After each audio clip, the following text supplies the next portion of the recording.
Bonjour peuple du Seigneur, bon et excellent week-end à tous.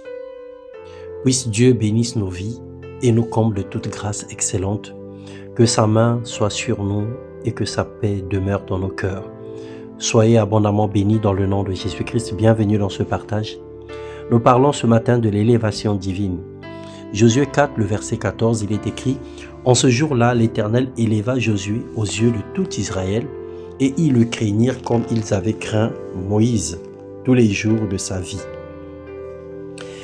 Dieu, par sa grâce, permet que durant le parcours d'un enfant de Dieu, lorsque celui-ci marche dans la crainte de sa parole, dans la droiture, dans la piété, dans l'amour des autres et dans la volonté du Père, il honore cet enfant et il l'élève en présence de tous, comme il avait fait pour Josué.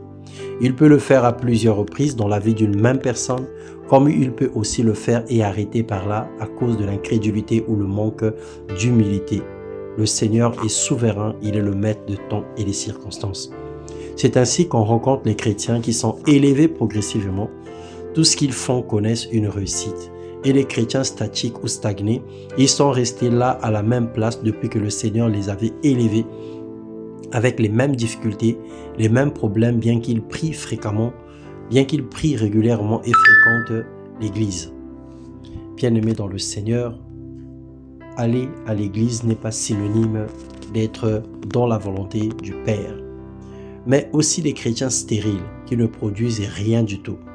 Tu as cru au Seigneur Jésus-Christ, tu marches dans la volonté du Père, tu marches en nouveauté de vie, mais il ne se passe rien dans ta vie. Tu ne produis absolument rien et ta vie est vraiment sèche et stérile.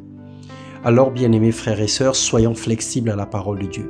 Qu'elle trouve une assise dans nos cœurs, acceptant sa correction et changeant de position, afin qu'il change notre situation. L'élévation de Dieu n'est pas seulement une promotion ni une nouvelle fonction, mais c'est aussi un niveau supérieur dans une vie de prière, dans une orientation divine pour servir de témoin et de serviteur ou de servante efficace. L'élévation de Dieu, c'est aussi persévérer dans une parfaite santé, dans une santé croissante et dans la gloire du Père. Ce n'est ni de l'Orient, ni de l'Occident, ni du désert que vient l'élévation, mais Dieu est celui qui juge. Il abaisse l'un et il élève l'autre. Puis Psaume 75, le verset 6 au verset 7.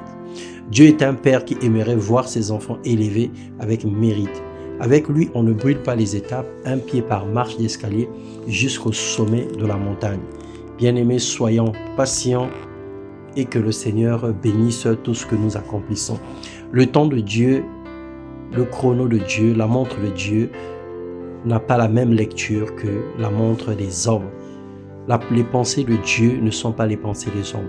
Et ce que Dieu a prévu pour chacun de nous, il le fait en son temps et selon sa souveraineté et selon sa volonté. Sois donc patient et attends avec exactitude, avec promptitude, la volonté du Père qui doit s'accomplir dans ta vie. Dieu n'est pas injuste pour t'oublier, Dieu n'est pas méchant et Dieu n'est pas un Père irresponsable pour ne pas reconnaître tout ce que tu fais en sa faveur. Sois béni et que Dieu te propulse davantage dans le nom de Jésus-Christ. Amen.